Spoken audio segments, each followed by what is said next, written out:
Captain Sarah Thompson had always been a woman of discipline. Her life revolved around structure, order, and duty. As a decorated officer in the military, she carried herself with pride, not just because of her rank, but also because of the sacrifices she had made to serve her country. Every day she woke up at dawn, put on her uniform, and headed to work with unwavering determination. But by evening, when the sun dipped below the horizon and painted the sky orange and purple, her drive home was a time for reflection. It was her moment of peace after long hours of responsibility. On this particular night, however, something felt different. Sarah couldn't quite explain it. Maybe it was the eerie silence that hung over the streets, or the way the shadows seemed longer than usual under the flickering streetlights. Perhaps it was just her imagination playing tricks on her. After all, she'd driven this route countless times before without incident. Still, as she turned onto Main Street, her fingers tightened slightly around the steering wheel, as though bracing for something unexpected. The road ahead was empty, except for the soft hum of her car engine braking. The quiet. Sarah glanced at her rearview mirror out of habit, a reflex drilled into her during years of training, and noticed a pair of headlights trailing behind her. At first, she thought nothing of it. Suburban neighborhoods weren't exactly bustling hubs of activity, so sharing the road with another vehicle wasn't unusual. But then those headlights grew brighter, closer, until they were practically breathing down her bumper. Her stomach tightened as she realized what was happening. A police cruiser was following her. Its presence loomed large in her mirror, casting an intimidating glow that made her heart beat faster. For a few seconds, she hoped it would pass her by, maybe heading toward some other destination. Instead, the blue and red lights atop the cruiser began flashing, slicing through the darkness like a warning signal. Sarah's breath hitched. She pulled over instinctively, guiding her car to the side of the road and bringing it to a stop.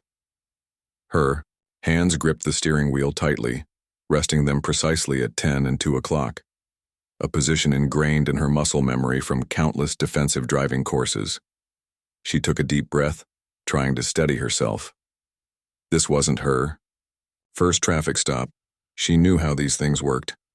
Stay calm, be polite, follow instructions. That's what they teach you, right? Yet there was something about this situation that felt off. As she waited, she watched the officer step out of his cruiser.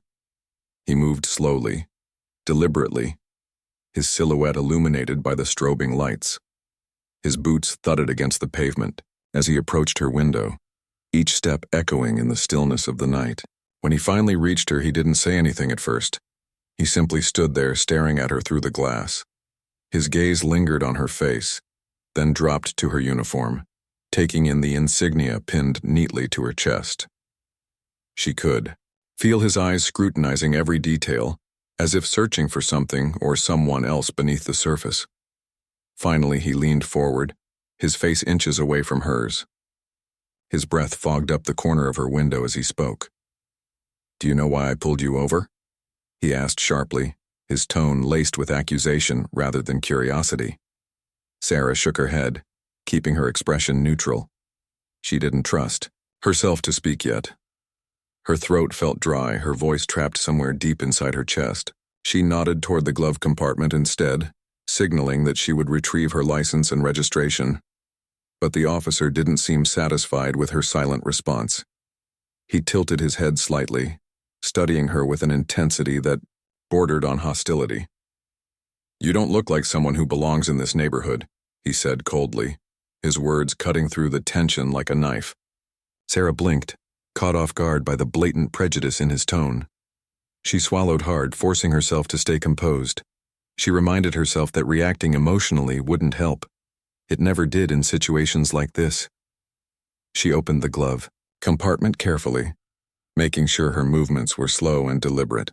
Anything sudden might be misinterpreted, especially given the circumstances. She handed over her documents along with her military ID, hoping it would ease the tension. Surely, seeing her credentials would make him realize he was dealing with a fellow public servant, someone who understood the weight of authority and responsibility. But instead of softening, the officer's demeanor hardened further. He examined her papers with exaggerated suspicion, flipping through them as though expecting to find some hidden clue that would justify his actions. "You're saying you live around here?" he asked skeptically, glancing at her address on the registration. Before she could answer, he added, "Doesn't seem like your kind of place." His words hit her like a punch to the gut. Your kind. She'd heard phrases like that before, whispered behind closed doors or muttered under someone's breath. They carried the same sting every time, a reminder that no matter how hard she worked, no matter how many medals she earned, there were people who would always see her skin color first. Still, Sarah bit back the retort forming in her mind. Arguing wouldn't solve anything. Instead, she focused on maintaining eye contact, letting her professionalism speak for itself. Inside, though, her thoughts raced. Was this really happening? Had she done something wrong, or was this just another example of the systemic bias she'd heard so much about but rarely experienced firsthand? The officer stepped back momentarily, muttering something into his radio. Sarah's pulse quickened as she saw a second figure emerge from the cruiser. Another officer joined him, walking casually toward her car. Together they flanked her window, their towering forms creating a suffocating sense of confinement. One of them rested his hand lightly on the holster of his gun, while the other crossed his arms, glaring at her as though daring her to move. Sarah's mind flashed back to her training. She remembered lectures on de-escalation techniques, on staying calm under pressure. But none of that prepared her for the raw vulnerability she felt in that moment. Here she was, a leader, a protector, someone who had dedicated her life to serving others, being treated like a suspect. The irony wasn't lost on her. If roles were reversed, she wondered, would she have acted differently? Would she have seen past the uniform and recognized the person underneath? Minutes ticked by agonizingly slowly. Each question they fired at her felt like a test, designed not to uncover truth but to provoke a reaction. Where was she coming from? What was she doing out so late? Did she know anyone who lived nearby? Their voices overlapped, creating a cacophony of doubt and distrust. And through it all, Sarah sat silently, her knuckles white against the steering wheel, her resolve wavering, but never breaking. By the time they finally paused to confer with each other, Sarah's nerves were frayed. She wanted nothing more than to get out of that car, to walk away from the situation entirely. But she knew better. Moving too quickly, or at all, could only make things worse. So she stayed put, waiting for whatever came next, praying silently that this nightmare would end soon. Little did she know, the worst was yet to come. The air outside was thick with tension, and inside the car, Captain Sarah Thompson felt like she was suffocating. The two officers loomed over her, their towering figures blocking any sense of escape. One of them leaned closer to her window, his face a mask of suspicion, while the other stood slightly behind him, arms crossed, radiating authority that felt more like intimidation than protection. Their presence alone was enough to make anyone uneasy. But for Sarah, it wasn't just their size or demeanor. It was the way they looked at her. Not as a person, not even as a fellow officer, but as someone who didn't belong. "You still haven't answered my question," the lead officer said sharply, breaking the brief silence. His voice carried an edge of impatience, as if he were annoyed by her very existence.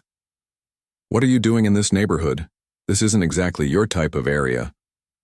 Sarah clenched her jaw tightly, forcing herself to stay calm despite the rising anger bubbling beneath the surface. She knew better than to let emotions take control, not here, not now. Taking a slow, deliberate breath, she replied in a measured tone. "I live here," she said simply, her voice steady despite the turmoil swirling inside her. "I'm heading home after work."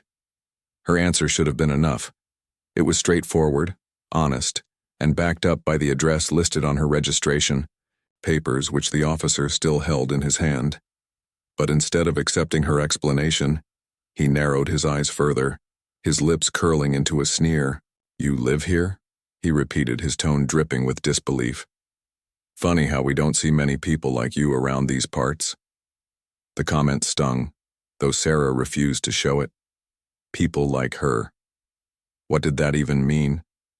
Was he referring to her profession? Her race? Both? Either way, the implication was clear and cruel. He wasn't interested in facts. He was looking for excuses. Excuses to justify whatever narrative he had already constructed in his mind about her before she'd even opened her mouth. Before Sarah could respond, the second officer chimed in, his voice gruff and dismissive. "Let's check the plates again," he suggested, nodding toward her car. "Maybe this thing is stolen." His words hung in the air, heavy with accusation. Stolen? The thought was absurd. Sarah had purchased the car herself years ago, paid off every penny through months of careful budgeting. Yet here she was, being treated as though she had no right to it, or anything else for that matter. The lead officer nodded in agreement, stepping back momentarily to run her plate through his system.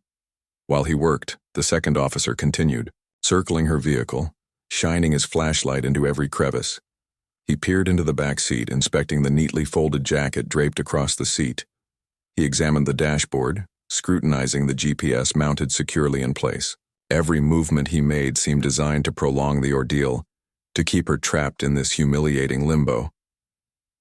Sarah watched silently, her hands gripping the steering wheel so tightly that her knuckles turned white. Each flash of the officer's light felt like another layer of invasion, stripping away what little privacy she had left. She wanted to protest, to demand answers, to ask why they were treating her like a criminal when she hadn't done anything wrong. But she knew better.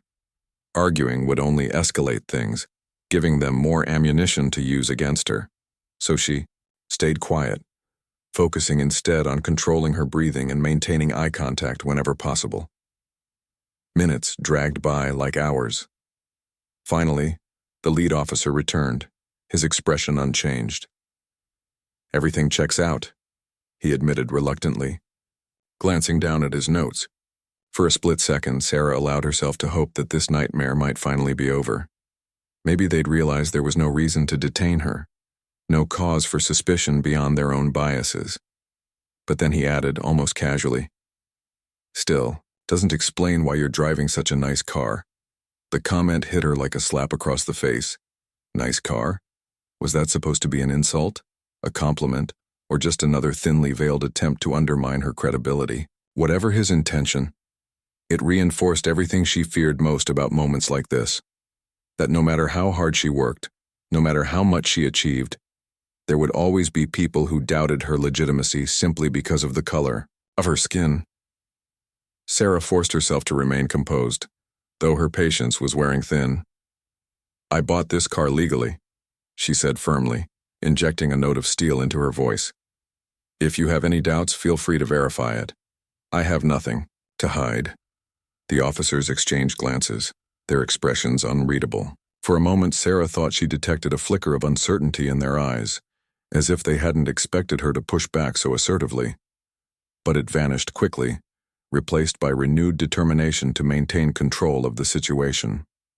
The lead officer stepped closer once again, leaning into her personal space until their faces were mere inches apart. "We'll decide what to do next," he snapped, his tone leaving no room for argument. Then, without warning, he reached for the handle of her car door and yanked it open. "Step out of the vehicle," he ordered, his voice rising sharply. "Now!" Sarah froze, her heart pounding wildly in her chest. This wasn't standard procedure.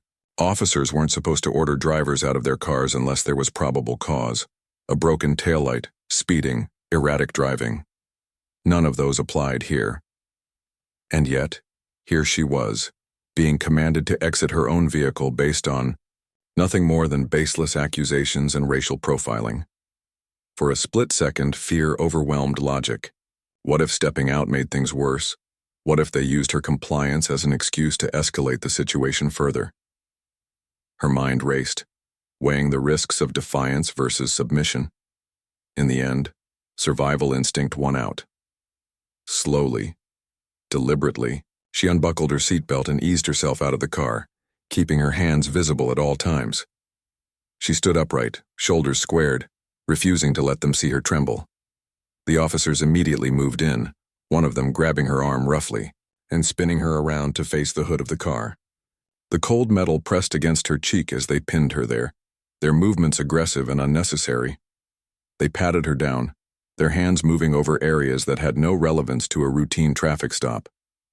Each touch felt like a violation, chipping away at her dignity bit by bit.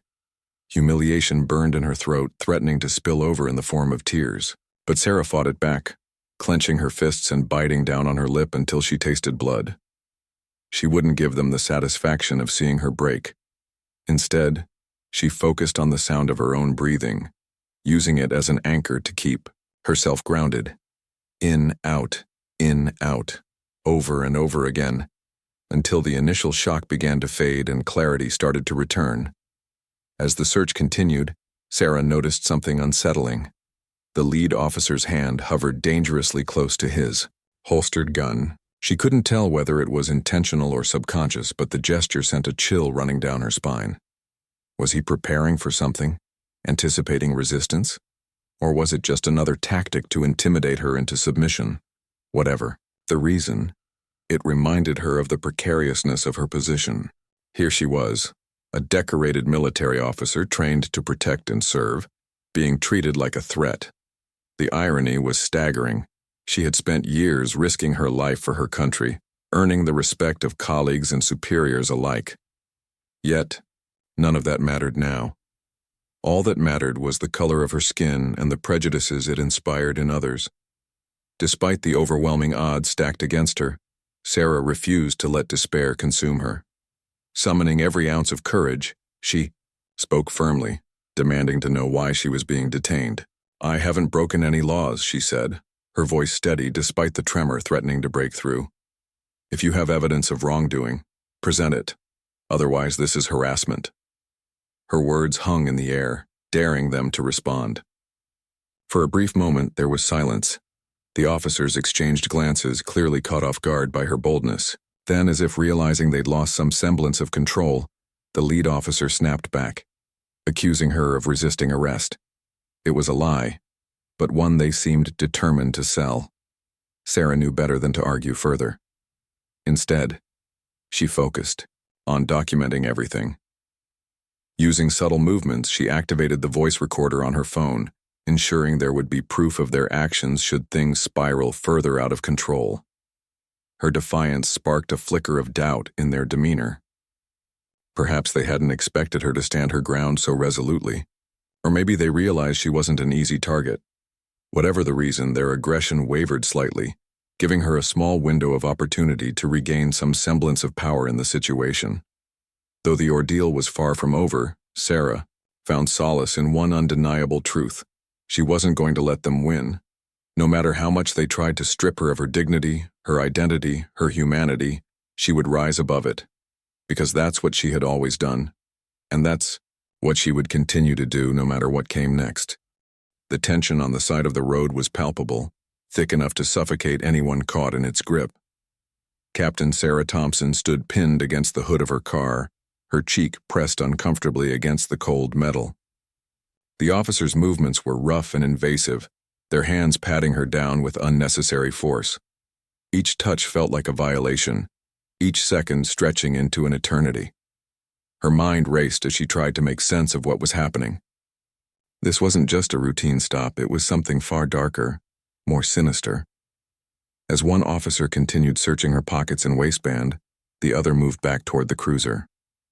He rummaged through its trunk before returning with a pair of handcuffs dangling from his fingers. Sarah's heart skipped a beat. Handcuffs? For what? She hadn't resisted arrest. She hadn't broken any laws. Yet here they were, escalating, the situation without cause or justification. "Put your hands behind your back," the lead officer barked, his voice sharp and commanding. Sarah hesitated for a split second, her instincts screaming at her not to comply blindly. But defiance in this moment could easily spiral out of control. With trembling hands, she obeyed, allowing him to secure the cuffs tightly around her wrists. The metal dug into her skin, a physical reminder of the injustice unfolding before her eyes. Her breath came in shallow bursts now, panic clawing at the edges of her composure. Every fiber of her being wanted to scream, to demand answers, to fight back against the absurdity of it all.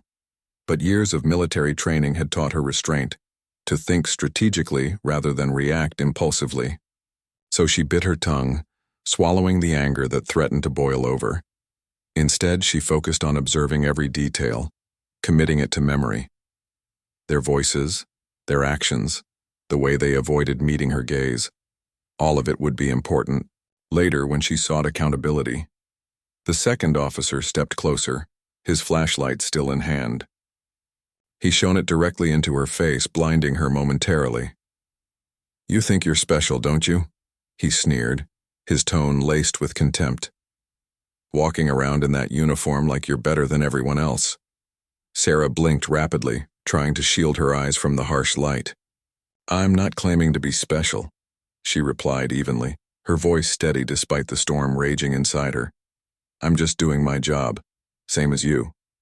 Her response only seemed to infuriate him further. He leaned in until his face was inches from hers, his breath hot and stale against her skin. "Your kind doesn't deserve respect," he spat, his words cutting deeper than any blade ever could. "Not here. Not anywhere." His words hit her like a punch to the gut. "Your kind." Those two simple words carried centuries of prejudice, hatred, and systemic oppression. They reduced her identity to nothing more than the color of her skin, erasing everything else she represented. The sacrifices she had made, the lives she had saved, the honor she had earned. It was a stark reminder that no matter how high she rose, there would always be people determined to tear her down simply because of who she was. Despite the overwhelming weight of his words, Sarah refused to let them break her spirit. She stared straight ahead, refusing to meet his gaze but also refusing to shrink under his scrutiny. Inside, though, her emotions churned like a tempest. Anger battled with fear, pride clashed with humiliation. She wanted to cry, to scream, to lash out, but she knew none of those reactions would help her now. All she could do was endure, one agonizing moment at a time. The lead officer finished frisking her and took a step back, clearly satisfied with their display of dominance. "All right, we're taking you in," he announced, his tone leaving no room for negotiation. Taking her in? For what? Sarah's mind reeled as she processed his statement. There was no charge, no evidence, no logical reason for her detention. And yet they were treating her like a criminal, stripping away her rights with reckless abandon. One of them grabbed her arm roughly, pulling her upright and guiding her toward the cruiser. The cuffs bit into her wrists as she stumbled slightly, her legs unsteady beneath her. She glanced longingly at her own car, sitting abandoned on the side of the road. What would happen to it? Would they tow it away? Search it without her permission? Destroy her belongings in their quest to find something, anything that could justify their actions? As they shoved her into the back seat of the cruiser, Sarah's thoughts turned to her phone. She had managed to activate the voice recorder earlier, capturing every word, every accusation, every threat. It was her lifeline, her only hope of proving what had really happened tonight. If she could get access to it later, if she could share the audio with someone who cared about justice, maybe, just maybe, she could hold these men accountable for their actions. The door slammed shut behind her, sealing her inside the cramped confines of the police vehicle. The interior smelled faintly of sweat and leather, mingling with the metallic tang of fear lingering in the air. Sarah sat rigidly, her cuffed hands resting awkwardly in her lap. Through the window, she watched as the officers conferred by her, their expressions unreadable in the dim glow of the streetlights. Were they debating what to do next? Fabricating charges to justify her arrest? Or were they simply reveling in the power they wielded over her? Minutes ticked by excruciatingly, slowly. Each second felt like an hour, each breath heavier than the last. Sarah closed her eyes briefly, focusing on the sound of her heartbeat pounding in her ears. In, out, in, out. She repeated the mantra silently, using it to anchor herself amidst the chaos. This wouldn't define her, this wouldn't destroy her. No matter how dark things seemed right now, she would survive. She had to. Finally, one of the officers approached the cruiser again, opening the driver's side door and sliding behind the wheel. The engine roared to life, filling the silence with a low hum. As they pulled away from the curb, Sarah twisted, her body slightly, straining to catch one last glimpse of her car before it disappeared from view. It was a small act of defiance, a silent promise to herself that she would return for it, and for justice. The journey to the station was short, but unbearable. Every bump in the road jolted her body painfully against the hard plastic seat. The fluorescent lights of passing buildings cast eerie shadows across the interior of the cruiser, highlighting the grim reality of her situation. When they finally arrived, the officers dragged her out of the car and marched her inside, their grips firm and unyielding. Inside the station, the atmosphere was chaotic yet eerily impersonal. Officers bustled about, radios crackled incessantly, and the faint scent of coffee wafted through the air. None of them paid her much attention as she was led to a holding area, where she was instructed to sit on a cold, hard bench. Her wrists burned from the tightness of the cuffs, her muscles aching from the unnatural position. Still, she remained stoic, refusing to give them the satisfaction of seeing her crumble. Hours passed, or maybe it was only minutes. Time blurred together in that sterile environment. Eventually, a desk sergeant appeared, clipboard in hand, ready to process her. "Name?" he asked curtly, his pen poised above the paper. Sarah recited her details mechanically, her voice devoid of emotion. Rank, service number, address. All information they already had, but insisted on verifying anyway. When he reached the section for charges, however, he paused, glancing up at her curiously. "What exactly are we booking her for?" he asked, addressing the officers who had brought her in. They exchanged uneasy glances, clearly scrambling to come up with an answer. "Suspicion of stolen property," one of them muttered lamely, avoiding eye contact. The desk sergeant raised an eyebrow, skeptically. "Stolen property? You've got proof of that?" Their hesitation said it all. There was no proof, no evidence, no legitimate reason for her detention. Just baseless accusations fueled by prejudice and malice. Even within the walls of the station, cracks began to form in their fabricated narrative. For the first time since the ordeal began, Sarah allowed herself a flicker of hope. Maybe this nightmare would end sooner than she thought. Maybe someone, anyone, would see through the lies and set her free. Until then, though, she resolved to stay strong, to endure whatever came next with dignity and resilience. Because she knew one thing for certain: she wasn't fighting this battle alone. Countless others had walked similar paths before her, and countless more would follow. Together, they would shine a light on the darkness, exposing the truth for all to see. The fluorescent lights buzzed overhead, casting a harsh glow over the sterile holding area. Captain Sarah Thompson sat rigidly on the cold bench, her cuffed hands resting awkwardly in her lap. Every movement sent a sharp ache through her wrists, but she barely noticed. Her mind was racing, replaying every detail of the night's events like a broken record. The accusations, the rough handling, the handcuffs, none of it made sense. She had done nothing wrong. Yet here she was, trapped in a system that seemed determined to punish her for simply existing. As the minutes dragged by, Sarah's frustration grew. She couldn't just sit there passively and let them win. If they thought they could intimidate her into submission, they were sorely mistaken. Summoning every ounce of courage, she lifted her head and spoke firmly, her voice cutting through the hum of activity in the station. "I want to know why I'm being detained," she demanded, her tone steady despite the tremor threatening to break through.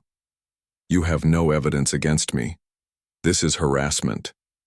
Her words echoed in the small room, drawing the attention of nearby officers. For a brief moment, there was silence. A collective pause as if everyone was processing what she'd said. Then the desk sergeant cleared his throat uncomfortably, glancing at the two officers who had brought her in. They shifted uneasily, exchanging glances that betrayed their uncertainty. "We're following procedure," one of them muttered defensively, though his voice lacked conviction. It was clear they hadn't anticipated her pushback, or her refusal to accept their flimsy excuses without question. Sarah wasn't satisfied. She leaned forward slightly, her eyes blazing with quiet defiance. "Procedure? What procedure?" she pressed, her voice rising now. You pulled me over for no reason, accused me of crimes I didn't commit, and arrested me based on lies. That's not procedure. It's abuse of power." Her words hung in the air, daring them to respond.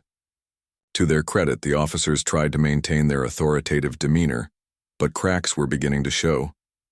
Their earlier confidence was wavering, replaced by a flicker of doubt. Perhaps they hadn't expected her to stand her ground so resolutely. Or maybe they realized she wasn't an easy target. Whatever the reason, their aggression softened slightly, giving her a small window of opportunity to regain some semblance of control. Still, they weren't ready to back down completely. One of them stepped closer, leaning down until his face was level with hers. "You need to watch your tone," he warned, his voice low but laced with thinly veiled hostility. "We're just doing our jobs." Sarah met his gaze unflinchingly, refusing to look away. "And I'm doing mine," she shot back, her voice calm but firm. "My job is to protect people, not harass them because of the color of their skin." The officer flinched visibly, caught off guard by her directness. He opened his mouth to retort but hesitated, clearly unsure how to respond. In that moment, Sarah saw it, the tiniest crack in their facade. They weren't invincible. They weren't untouchable. Like anyone else, they were human beings capable of making mistakes and being held accountable for them. Determined to capitalize on this newfound vulnerability, Sarah continued pressing her case. "If you have any legitimate reason to detain me, fine, present it. But if you don't, then release me immediately." Her words carried a quiet authority, born not from arrogance but from years of experience leading others and standing up for what was right. Even in the face of injustice, she refused to lower herself to their level. Instead, she chose to fight, back with dignity, using logic and reason as her weapons. The desk sergeant sighed heavily, rubbing the bridge of his nose as though trying to ward off an impending headache. He glanced at the paperwork in front of him, then back at Sarah. "Look," he began reluctantly. "We'll sort this out. Just give us a minute." It wasn't an apology, nor was it an admission of wrongdoing. But it was progress. A subtle acknowledgement that something about this situation wasn't quite right. For now, that was enough. While the officers huddled together in whispered conversation, Sarah took advantage of the lull to focus on documenting everything. Earlier, she had managed to activate the voice recorder on her phone during the traffic stop, capturing key moments of the encounter. Now sitting alone in the holding area, she used subtle movements to ensure the recording was still running. Each word spoken around her added another layer of evidence to support her claim, a safeguard against further attempts to distort the truth. Her thoughts drifted briefly to her military training, where she had learned the importance of staying vigilant even in seemingly hopeless situations. Back then, instructors had drilled into her the value of adaptability and resourcefulness. When all else fails, they had said, use whatever tools you have available to turn the tide in your favor. Tonight, those lessons proved invaluable. Though she was outnumbered and outmatched, she refused to surrender. Instead, she focused on controlling what she could, her composure, her words, her actions, and trusted that justice would eventually prevail. After what felt like an eternity, the desk sergeant returned, clipboard in hand. His expression was unreadable, but his body language suggested reluctance rather than hostility.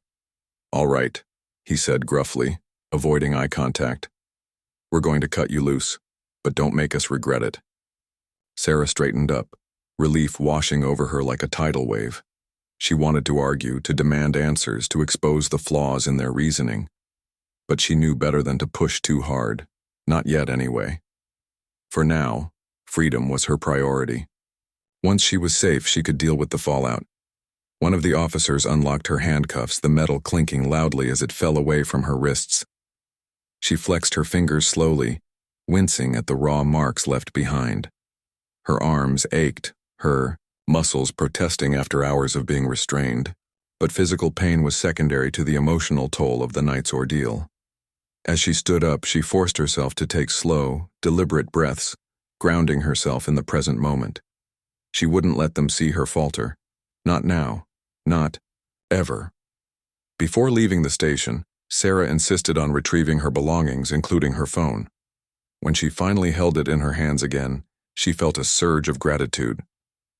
The device might seem insignificant to others, but to her, it represented hope, a tangible reminder that she had the means to fight back against injustice. With the recording safely stored, she resolved to use it wisely, ensuring that tonight's events wouldn't fade into obscurity. Outside the station, the cool night air hit her like a slap across the face, jolting her senses awake. The streets were eerily quiet, devoid of the chaos that had consumed her earlier. She walked briskly toward her car, which had been towed to a nearby lot. Retrieving it required another round of bureaucratic hurdles, but she navigated them with practiced efficiency, refusing to let exhaustion get the better of her. By the time she finally climbed behind the wheel of her own vehicle, tears pricked at the corners of her eyes. Not from weakness or defeat, but from sheer overwhelm. The weight of everything she had endured pressed down on her chest, making it hard to breathe. She gripped the steering wheel tightly, letting the familiar texture anchor her in reality. This was her space, her sanctuary. Here she could allow herself to feel, to grieve, to rage, to heal, but only for a moment. Because deep down, Sarah knew that her journey was far from over. Tonight had been a battle, yes, but it was also a catalyst, an awakening. She had always believed in fighting for justice, but until now, she had never truly understood the depth of its necessity. Systemic racism wasn't just a concept discussed in classrooms or debated on social media. It was real, pervasive, and devastatingly personal. And if she wanted to create change, she would have to step up, not just as a victim of injustice, but as an advocate for reform. As she drove home, the city lights blurring past her windows, Sarah allowed herself to dream of possibilities. What if she shared her story publicly? What if she used her platform to raise awareness about the systemic biases plaguing law enforcement? What if she inspired others to speak out about their own experiences, creating a ripple effect that could lead to meaningful change? For the first time since the ordeal began, she felt a spark of determination ignite within her. Yes, tonight had been harrowing. Yes, it had tested her resolve in ways she hadn't anticipated, but it had also reminded her of who she was and who she wanted to be: a fighter, a leader, a beacon of hope in a world desperate for light. And as she pulled into her driveway, shutting off the engine and stepping out into the quiet darkness, she made a silent promise to herself. This wasn't the end of her story. It was only the beginning. The night had taken its toll on Captain Sarah Thompson, but just as she thought the ordeal might stretch endlessly into despair, a glimmer of hope appeared. As she sat in her car outside the police station, gathering herself before driving home, headlights approached from behind. At first, she assumed it was another officer or perhaps someone unrelated to her situation. But when the vehicle pulled alongside hers and the driver stepped out, relief washed over her like a tidal wave. Lieutenant Mark Reynolds, a fellow military officer and close colleague, strode toward her with purpose. His presence alone commanded attention, his tall frame adorned in full uniform, his demeanor radiating authority. He had been one of the few people Sarah trusted enough to call during the earlier chaos, though she hadn't expected him to arrive so quickly. Still, seeing his familiar face brought tears to her eyes. Tears not of weakness but of gratitude for having someone stand by her side in such a dark moment. "What's going on here?" Mark demanded, his voice firm yet controlled as he addressed the officers lingering near the station entrance. They turned to face him, clearly startled by his sudden appearance. One of them opened his mouth to respond, but Mark cut him off.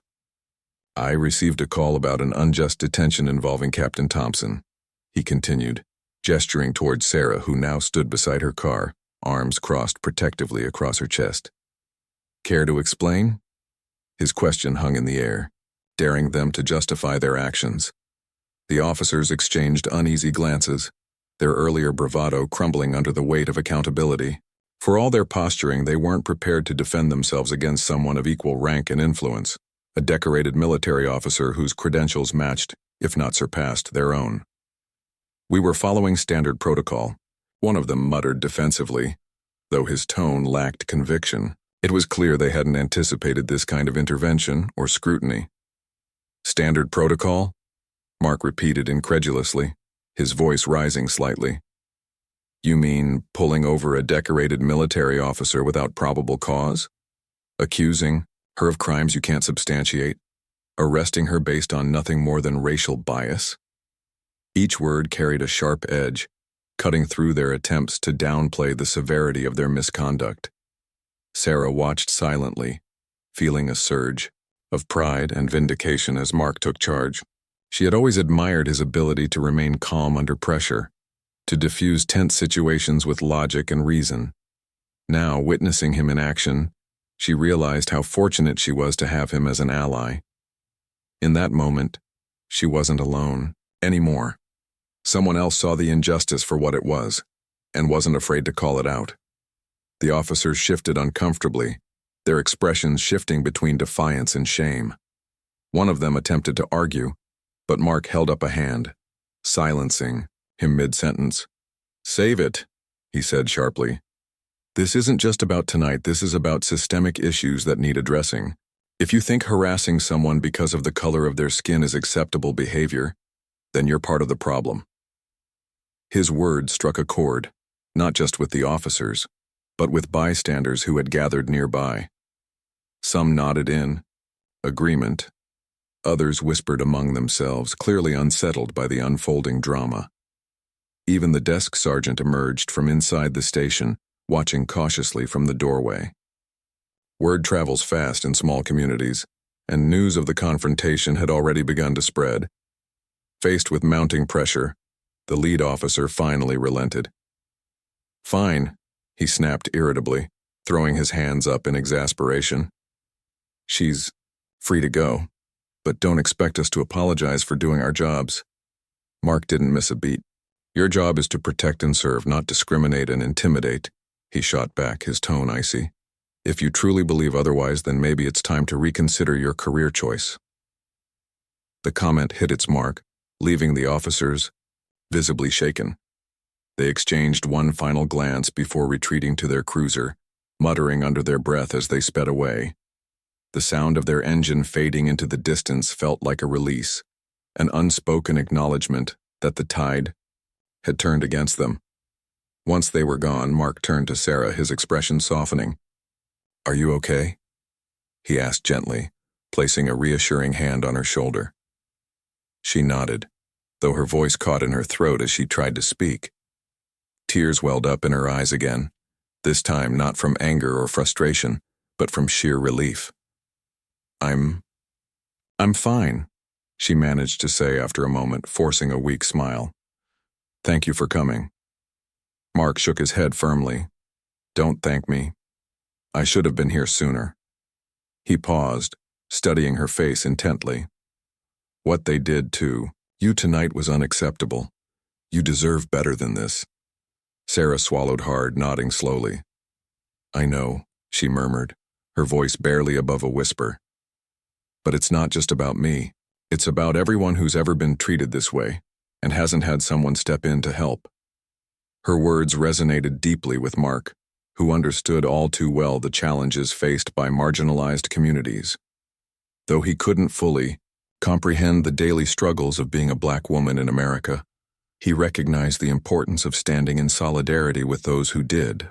Together they made a silent pact to ensure that tonight's events wouldn't be swept under the rug. As they walked back to their respective cars, Mark insisted on escorting Sarah home. "Just in case," he explained, though both knew the likelihood of further trouble was slim. Still, the gesture meant everything to Sarah. Knowing that someone cared enough to see her safely to her doorstep provided a sense of closure she desperately needed. The drive home was quiet, each lost in their own thoughts. When they finally arrived at Sarah's house, Mark parked behind her and stepped out to bid her farewell. "Take care of yourself," he said sincerely, offering a supportive smile. "And don't hesitate to reach out if you need anything. Anything at all."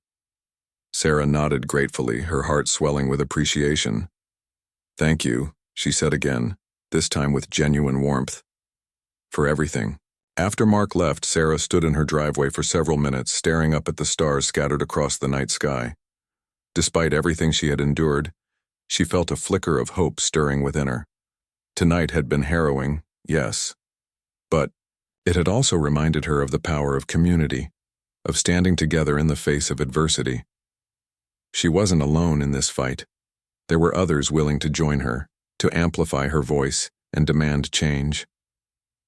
Inside the house, she poured herself a glass of water and sat down at the kitchen table, pulling out her phone.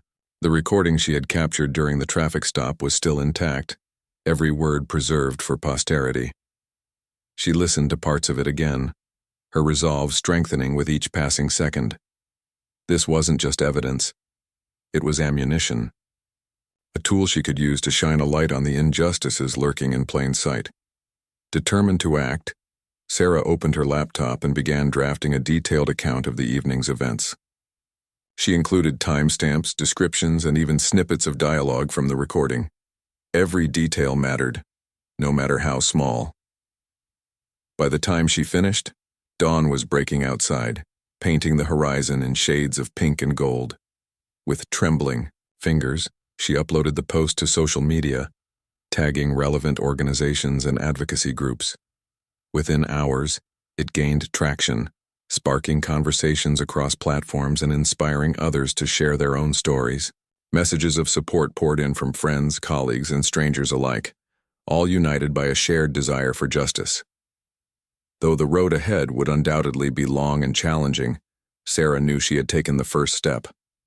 Tonight had tested her strength, resilience, and faith, but it had also reignited her passion for creating change. And as she prepared to face whatever came next, she did so with renewed determination, knowing that true strength wasn't about avoiding adversity. It was about confronting it head-on and emerging stronger on the other side. The days following the incident were a blur for Captain Sarah Thompson. Exhaustion clung to her like a second skin, but sleep remained elusive. Every time she closed her eyes, flashes of that harrowing night replayed in her mind.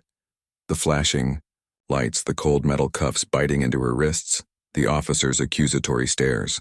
Yet amidst the lingering trauma, something else stirred within her. A spark of defiance, a burning desire to turn pain into purpose. Sarah spent hours poring over the recording she had captured during the traffic stop. Each word was a reminder of the injustice she had faced, but it was also a call to action. She knew the audio alone wouldn't be enough. Systemic change required more than just exposing individual acts of prejudice. It demanded awareness, education, and accountability. Determined to make her voice heard, she crafted a detailed post recounting her experience. Her words were raw yet measured, conveying both the anguish of her ordeal and the urgency of addressing racial bias within law enforcement. When she hit publish, a wave of nervousness washed over her. Sharing such a personal story felt vulnerable, almost like opening herself up to further judgment or criticism. But as comments began flooding in, her fears melted away. Messages of support poured in from friends, colleagues, and even strangers who resonated with her experience. Some shared their own stories of discrimination, while others expressed gratitude for shedding light on an issue often swept under the rug. The overwhelming response reinforced what Sarah already knew deep down. She wasn't alone in this fight. Her post quickly went viral, sparking conversations across social media platforms and news outlets. Journalists reached out, eager to amplify her story. At first, Sarah hesitated. Reliving the nightmare in front of cameras and microphones seemed daunting, but she reminded herself why she was doing this. If sharing her truth could inspire others to speak out, or push authorities to take meaningful action, then it would all be worth it. During one televised interview, Sarah sat poised and composed, her military uniform a testament to her dedication and resilience. When asked how she planned to move forward after such a traumatic event, she leaned forward slightly, her gaze steady and unwavering. "This isn't about me," she began, her voice calm but resolute. "It's about creating a world where no one has to endure what I went through simply because of the color of their skin. That starts with holding people accountable, Not just those directly involved, but the systems that allow these injustices to persist. Her words resonated deeply, striking a chord with viewers nationwide. People began organizing protests, signing petitions, and calling for reforms in policing practices. Lawmakers took notice, introducing bills aimed at increasing transparency and accountability within law enforcement agencies.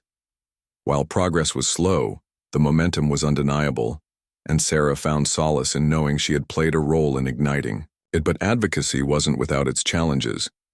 As her story gained traction, so did backlash. Online trolls hurled insults and accusations, questioning everything from her credibility to her motives. Some claimed she was exaggerating, while others dismissed her experience as an isolated incident unworthy of attention. Reading those comments stung, but Sarah refused to let them derail her mission. Instead, she chose to focus on the positive impact her efforts were making. For every hateful remark, there were dozens of heartfelt messages thanking her for speaking out. Those voices kept her grounded, reminding her why she had started this journey in the first place. In addition to raising awareness, Sarah dedicated herself to fostering dialogue between communities and law enforcement. She partnered with local organizations to host workshops and panel discussions, bringing together officers, activists, and citizens to address issues of bias and trust. These sessions weren't always easy. Emotions ran high, and disagreements often surfaced, but they were necessary steps toward bridging divides. Slowly but surely, relationships began to form, paving the way for mutual understanding and collaboration. One particularly memorable workshop brought Sarah face to face with a group of rookie police officers fresh out of training. Many of them looked uneasy, shifting uncomfortably in their seats as she recounted her story. But when she opened the floor for questions, hands shot up eagerly. One young officer asked how he could ensure he didn't repeat the mistakes made by his peers. Another wondered how to navigate situations where implicit biases might influence decision-making. Their willingness to learn gave Sarah hope, a sign that change was possible if nurtured with patience and effort. Through it all, Sarah leaned heavily on her support system. Lieutenant Mark Reynolds remained a steadfast ally, offering guidance and encouragement whenever she needed it. Friends and family rallied around her, ensuring she never felt overwhelmed by the weight of her responsibilities. Even her military superiors expressed pride in her courage, praising her for using her platform to drive meaningful change. Knowing she had people in her corner made the uphill battle feel less daunting. As weeks turned into months, Sarah noticed subtle shifts, not just in society but within herself. The anger and fear that had once consumed her began to give way to empowerment. She realized that adversity, though painful, had shaped her into someone stronger, wiser, and more compassionate. Rather than letting bitterness fester, she channeled her energy into creating solutions. Whether it was mentoring young women of color interested in careers in public service or volunteering with grassroots organizations, she embraced every opportunity to uplift others. By the end of the year, Sarah stood on stage at a national conference focused on racial equity and justice. Hundreds of attendees filled the auditorium, their eyes fixed on her as she delivered a powerful speech about resilience, accountability, and hope. "We live in a world that often tries to define us by our differences," she said, her voice ringing clear and strong. "But tonight, I want to remind you that our strength lies not in spite of those differences, but because of them. Together, we can rewrite the narrative. Together, we can build a future rooted in fairness and respect." Applause erupted throughout the room, echoing long after she stepped off stage. In that moment, Sarah felt a profound sense of fulfillment. The road ahead was still fraught with challenges, but she no longer feared them. Instead, she welcomed them as opportunities to grow, to learn, and to continue fighting for a better tomorrow. Back home later that evening, Sarah sat on her porch, sipping tea as the sun dipped below the horizon. The sky glowed with hues of orange and purple, mirroring the color she had seen on the night of her traffic stop. But this time, the sight filled her with peace rather than dread. She thought about how far she had come since then, not just physically, but emotionally and spiritually. What had initially felt like a personal attack had transformed into a catalyst for change. She smiled softly, reflecting on the lessons she had learned along the way. True strength wasn't about avoiding hardship. It was about facing it head-on and emerging stronger on the other side. And though scars remained from that harrowing night, she wore them proudly, like badges of resilience earned through perseverance. As stars began to twinkle in the darkening sky, Sarah whispered a silent promise to herself, and to anyone else, who might one day find themselves in her shoes. "This is just the beginning," she murmured, her voice steady and sure. "The fight isn't over, but neither am I."